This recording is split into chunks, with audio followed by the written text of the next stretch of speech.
What's up everybody, back at it again with another Magnum Quest video, and in this one it's going to be the 7th Hero Spotlight video. I will be covering who Gandalf encounters, which is Balrog, the demon of the ancient world. A Balrog,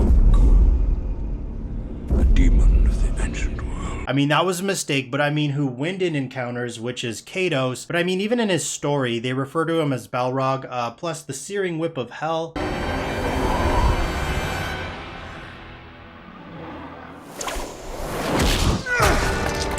So yeah, it's definitely quite similar. Whether Lord of the Rings or Magnum Quest, Katos is the hero I'm going to be covering. Let's get it.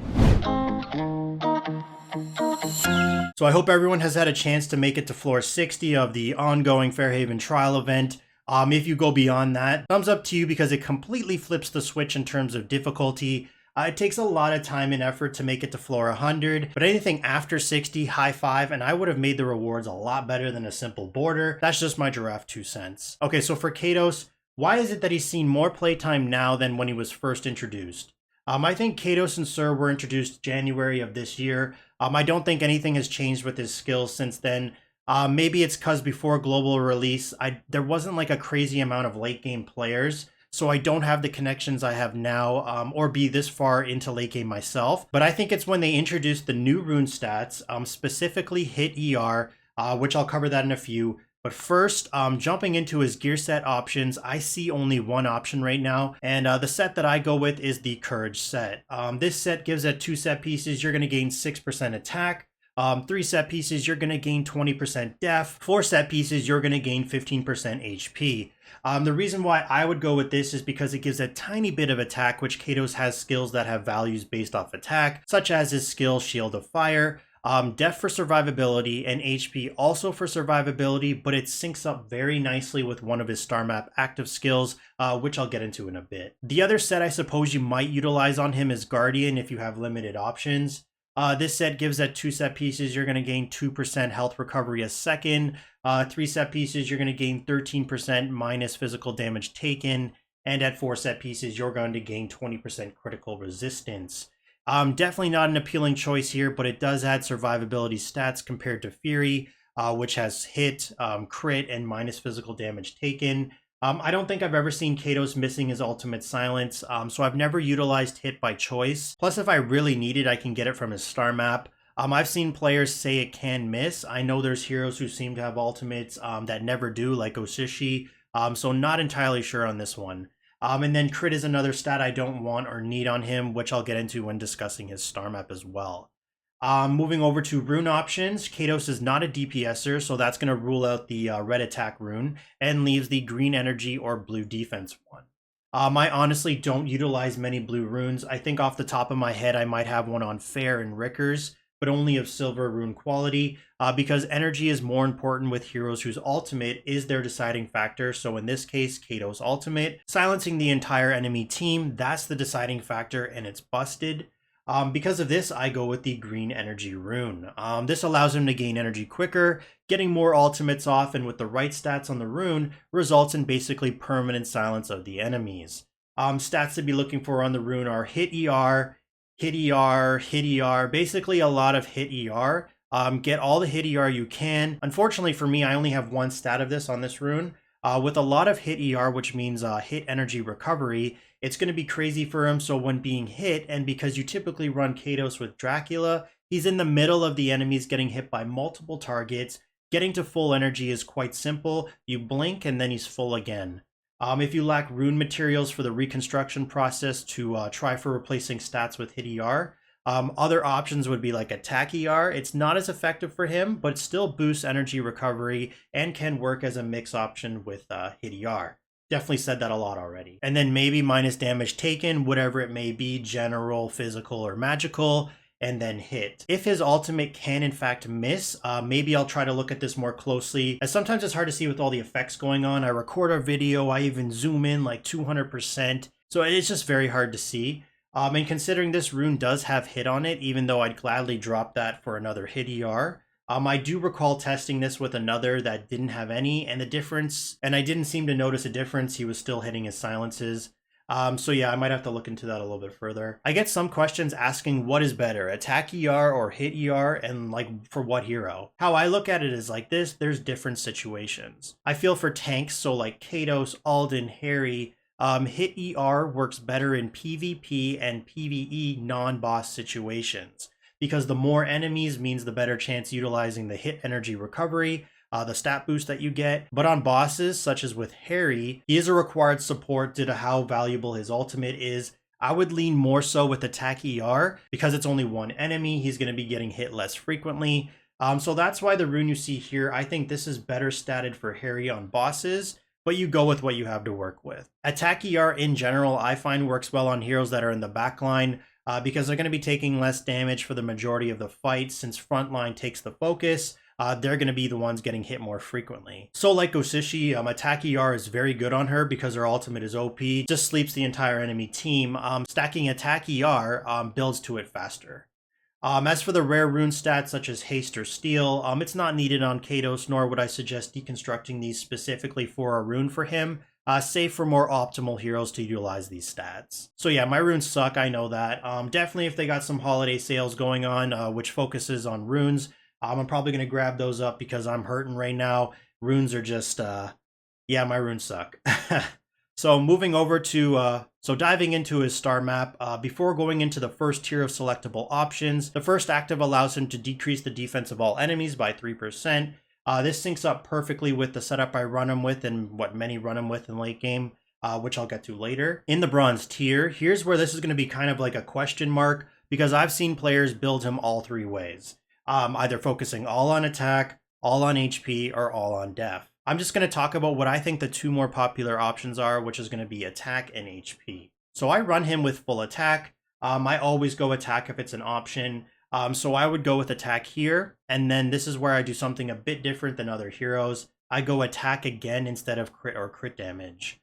Here's my reasoning for this. I don't need him to be doing the bulk of the damage. It's not necessary, so crit or crit damage. I toss this to the side, and the reason I go with attack is, his hard-hitting skill Shield of Fire, which I'll be covering when I go into his skills, allows him to generate a shield equal to a percentage of his attack, which damages enemies, so directly improving attack helps this skill. And B, a lot of his damage comes from the burn effect, and effects like burn, bleed, poison, these cannot crit.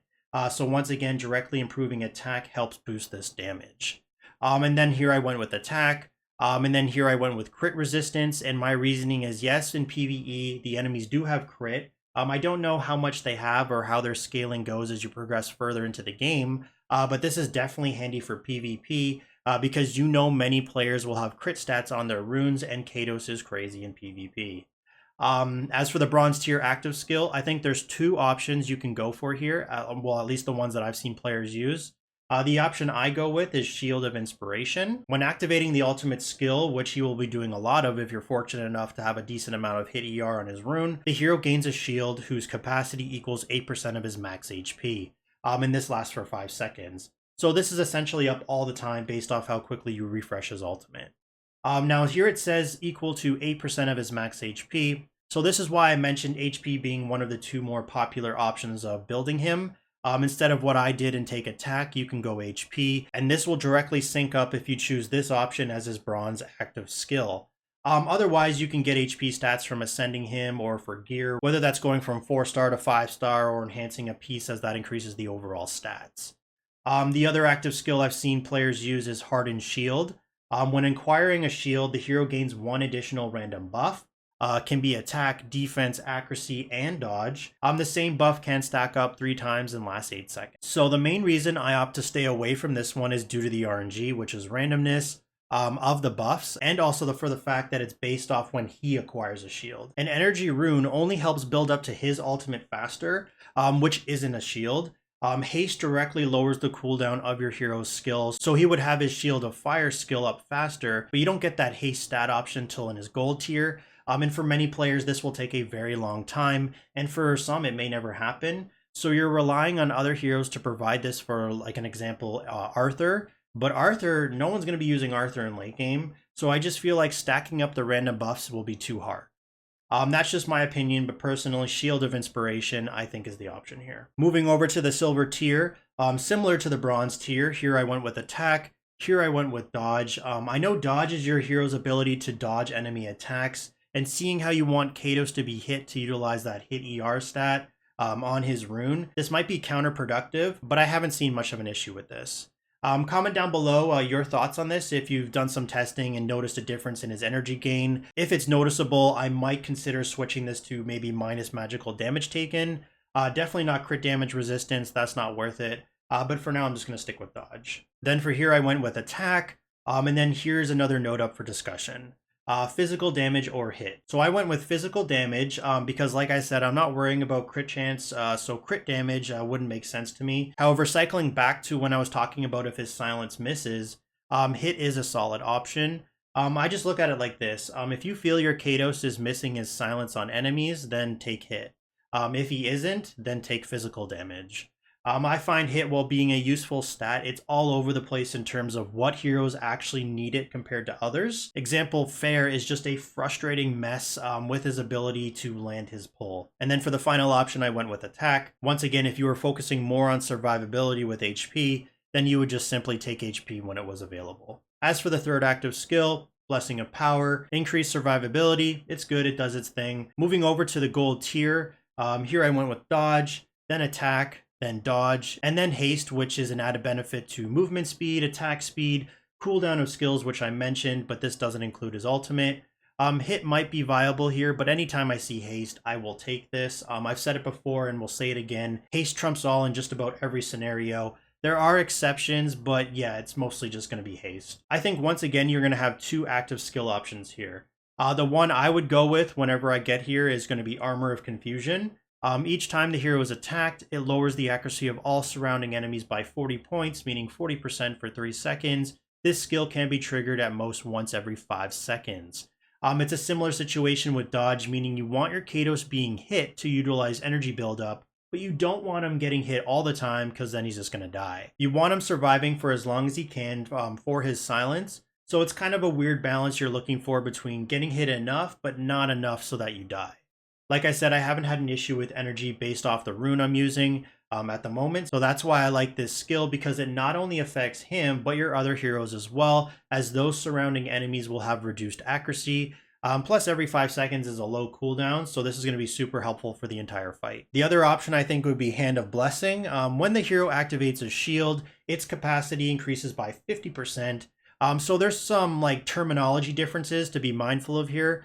This one right here says when the hero activates a shield, while the bronze skill says when acquiring a shield. So this one seems like it's only activated from his own skills, which makes it less appealing to me because it won't be triggered a lot. I might have to do some testing between the two if I ever get here, or maybe if you have, comment down below what you found to be the better option.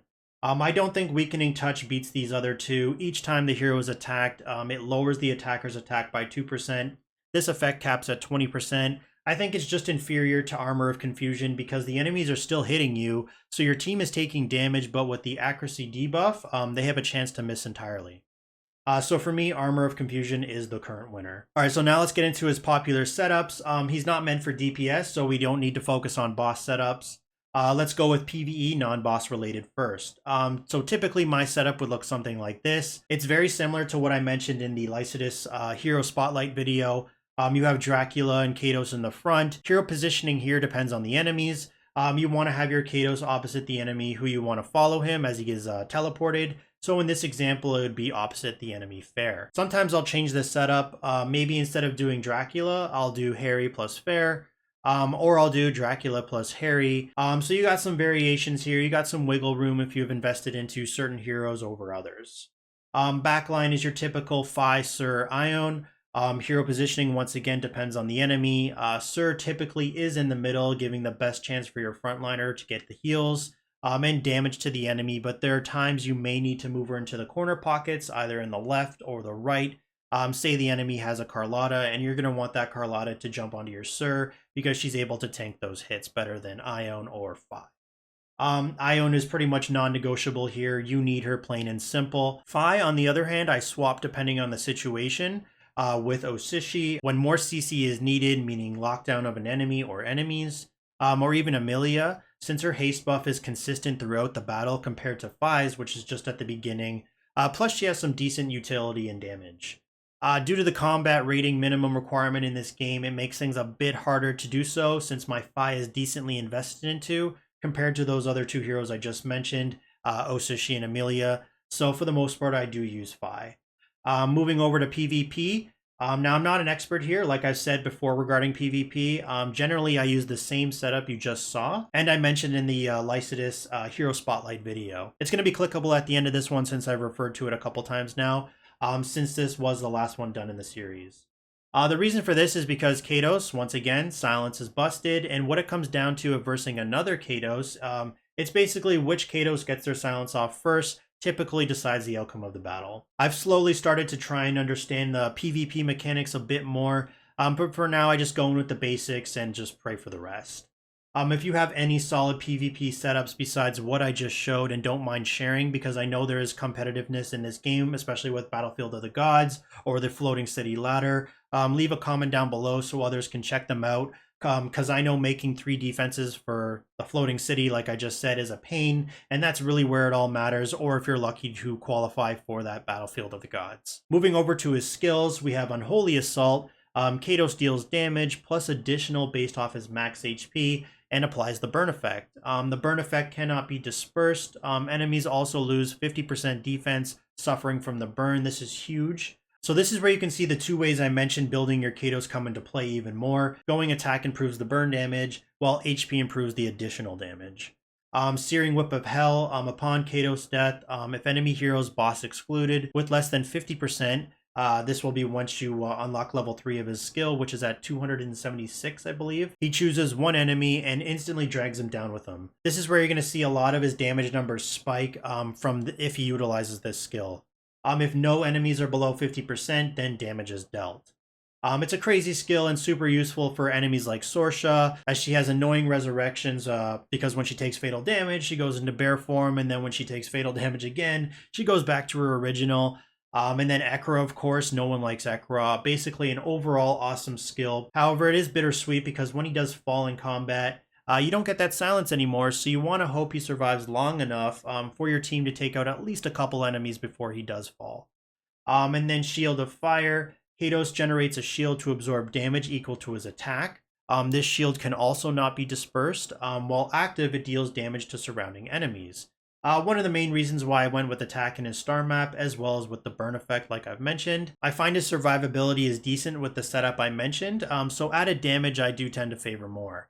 And then finally his ultimate, Roar of Horror. Katos inflicts the burn effect and silence effect, but one thing I don't think I've mentioned yet is at level 3, when the silence effect runs out, the enemies have their energy reduced. This is like the icing on top of the cake, because not only is he preventing the enemies from using skills, if you have a small window between when his silence wears off to when he has the energy to do it again, they get that energy reduction, hopefully enough to make it so they can't use their ultimates, and buying you that time you need. Awesome skill, busted skill, and why he's going to be used from now until whenever. It's just unfortunate that both Sir and Katos, being rare faction heroes, are part of the meta for late game, and not only is their star map demanding due to either the Lights of Divinity or Abyss, but obtaining the actual hero copies isn't a fun time either. So where does Katos rank in terms of ascension and importance priority for the Abyss faction? As of right now, he's the only hero, so yeah, number 1. If they ever introduce others, it may change, but I can't imagine, and I don't want to imagine right now, working on another star map, as the cost investment is crazy. For me, Katos averages out to be a S+ tier hero. You may not use him much early and mid game, but I think this is mostly because you're waiting for your Sir to unlock her true potential, and then just rain down Dragonfire everywhere. But to be prepared for late game content, whether that's PvE, not including bosses, or PvP, at this very moment, he's needed, he's a requirement, he's S+. And then finally looking into his story, so he's definitely a demon, definitely very Lord of the Rings vibe, and definitely has one of the coolest hero designs in this game, at least I think. So basically Katos, he was summoned by an oracle tablet from the bottomless pit to aid in the depraved god. I really need to do like a video after analyzing all the heroes' backstories, because I have no idea who this depraved god is. or if he or she was mentioned in other heroes' backstory. But yeah, to aid the depraved god with a plan of war in the Amirrr continent. His purpose was to bring darkness and death, but his strength was constrained due to not being in the bottomless pit. So he offered to steal a magical gemstone of the elves to temporarily recover his full strength. It says all he needed to do to steal this magical gemstone protected by the elves was wait for the king of elves to just simply fall asleep, and then he just stole it. Typical.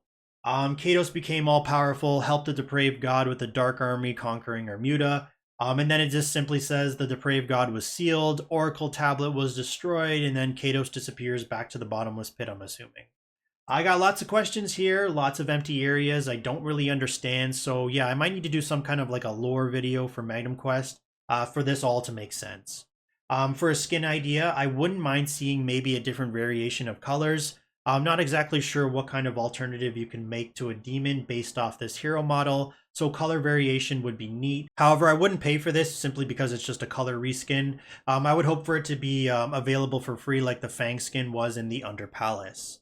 Looking more closely at Katos, his face or lack of face is kind of funny. Stuff just seems to be floating around. As always, thanks for watching. Leave a like if you enjoyed the video, subscribe for future videos, and then stay tuned for the next one.